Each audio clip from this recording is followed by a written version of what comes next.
우리나라에서는 패전의 역사를 잘 가르치지 않습니다. 6.25 당시 중공군의 인해 전술로 패하였다는 말을 믿고 삽니다. 그래서 6.25 때 왜 연합군이 북한 지역에서 중공군에게 패퇴당하였는지 아는 사람이 거의 없습니다. 6.25의 전황을 결정적으로 가른 큰 두 개의 전투가 있었습니다. 하나는 유명한 인천 상륙작전이고 또 다른 전투가 바로 1950년 11월에 있었던 청천강전투입니다. 이 전투에서 유엔군의 주력인 워커 장군의 미 8군이 결정적인 타격을 입고 연합군을 휴전선 이남으로 후퇴시킨 1.4 후퇴의 원인이 되었습니다. 그런데 청천강전투의 결정적인 패인이 한국군에 있었다는 사실을 아는 사람이 거의 없을 겁니다. 인천 상륙작전으로 전세를 뒤집은 후 미 8군이 주축이 된 연합군은 1950년 10월 서부전선에서 북한군을 거의 신의주까지 몰아냅니다. 이때 중공군이 참전하게 되고 신의주 아래 온정이라는 곳에서 처음 전투를 벌이게 되는데 전황이 좋지 못하다고 판단한 유엔 사령부는 연합군을 청천강까지 물리고 방어를 위해 부대를 재정비하고 전선을 구축하게 됩니다. 미 8군 사령관 워커 중장은 청천강 서부 지역에는 한국군 1사단, 미군 24사단, 제1기갑사단 등을 배치하고 천천강 상류인 덕천군, 영원군에는 한국군 제2군단, 덕천군 한국군 7사단, 영원군 한국군 8사단, 예비사단, 한국군 6사단을 배치합니다. 중국군 사령관 팽덕회는 우리의 병력 배치를 파악하고 주저함이 없이 1950년 11월 24일 한국군이 방어를 담당하고 있는 덕천과 영원을 공격하여 미군의 퇴각로를 차단하라는 지시를 합니다. 사실 팽덕회는 한국군을 오합지졸로 평가했고 주로 한국군 방어 지역을 공략하는 전술을 사용합니다. 이 전투에서 한국군 7사단과 8사단은 전 병력의 60%가 사망, 실종, 포로가 될 정도로 완전히 괴멸되었고 심지어는 연대장 3명이 생포되고 연대장 1명은 전사하였습니다. 그런데 더욱 가관인 것은 예비사단인 6사단을 이끌고 있던 한국군 2군 단장은 6사단이 중공군을 직접 조우하기 전까지 자신의 예하사단인 7사단 8사단이 괴멸당한 사실도 파악하지 못하고 있었다고 합니다. 문제는 여기서 끝난 것이 아니라 이처럼 방어선의 우측이 무너짐에 따라 미군이 중공군에게 포위당할 위험에 처하게 되었는데 워커 중장은 한국군 2군단의 붕괴 소식을 듣고 미군과 연합군에게 평양까지 후퇴를 지시하게 됩니다. 이렇게 퇴각을 명령할 시점에 이미 중공군 38사단이 미군의 퇴로 차단에 나서게 됩니다.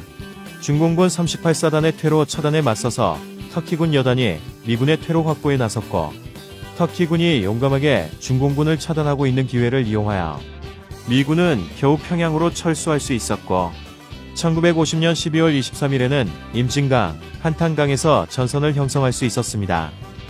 중공군의 1951년 설날 공세를 막아내고 반격에 나선 연합군은 1951년 봄에는 휴전선 인근 지역까지 전선을 밀어올립니다. 이 과정에서 워커 중장 후임으로 온 미 8군 사령관 벤플리트 중장은 새로 구성된 한국군 제3군단 보병 3사단, 보병 9사단을 강원도 인제군 현리 지역에 배치합니다. 1951년 중공군의 충계 공세가 시작되었는데 이때에도 팽덕회는 한국군을 지목하고 한국군의 방어지역 공격을 선택합니다. 1951년 5월 16일부터 한국군 제3군단 수비지역인 인제군 1원에 중공군의 공세가 시작되었는데 중공군은 한국군 주력을 우회하여 한국군의 퇴로부터 먼저 차단한 후 공세를 시작하여 한국군 3군단은 중공군에 포위되었습니다.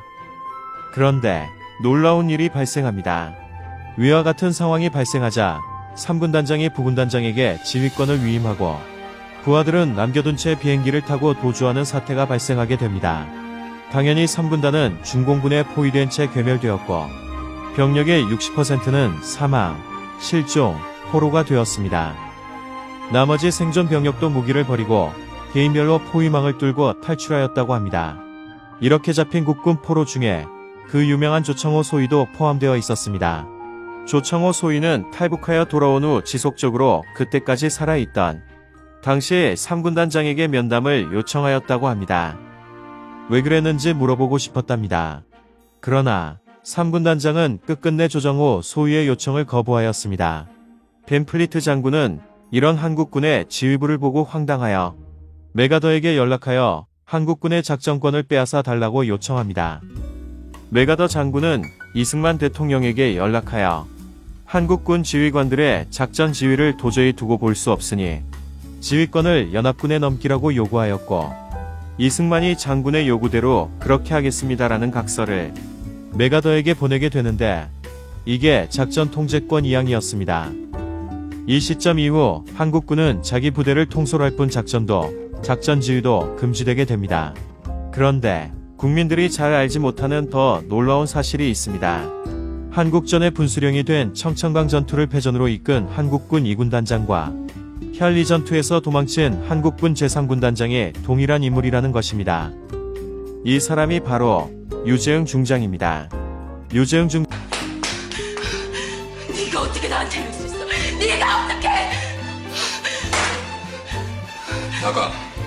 당장 나가. 네가 나가 이 새끼야! 이 나쁜 새끼! 네가 어떻게 나한테? 나가. 내가 왜?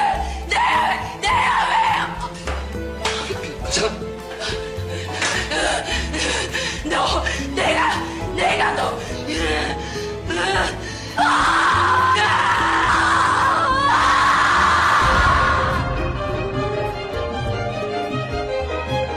정은 이렇게 한국 전사의 길이 남을 전설의 패전 두 건의 주역으로 기록되었습니다. 현리 전투 패전 이후 벤플리트와 유재흥 사이의 전설의 대화 내용입니다.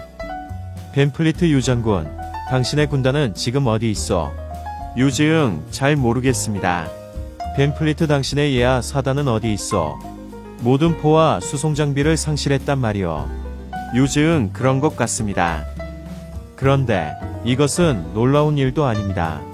더 놀라운 일은 이런 짓을 했는데도 유재흥은 군법회의에 회부되기는커녕 이승만 밑에서 참모총장 대리까지 지내고 중정으로 예편했고, 박정희가 5.16 군사 쿠데타로 집권하자 박정희는 유재흥을 국방장관에 임명합니다. 그런데 사실 이것도 아무것도 아닙니다. 더더욱 놀라운 것은 유재흥이 한국말을 할 줄 몰랐다는 것입니다. 유재흥은 친일파 일본군 장교 유승열의 아들이었고, 유승열은 아들을 진정한 일본인으로 키우기 위해 한국말 사용을 금지해서 유재흥은 한국말을 할 줄 몰랐으며 한국인임에도 한국인 통역관을 데리고 다녔다고 합니다. 물론 유재흥도 일본 육사 출신으로 일본군 장교로 복무했고 친일파로 분류됩니다. 그런데 이것마저도 별로 놀라운 일이 아닙니다. 더 놀라운 것은 2004년 노무현 대통령이 미군으로부터 전시작전권을 회수하겠다고 발표하자 예비역 군 장성 72명이 반대 성명을 발표하는데, 그 성명의 대표자가 바로 유재흥이었습니다.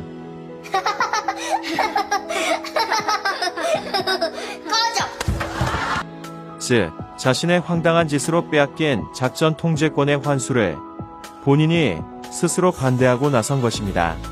유재흥은 2011년 사망해 현재 국립묘지에 묻혀 있습니다. 한국은 놀라운 나라입니다.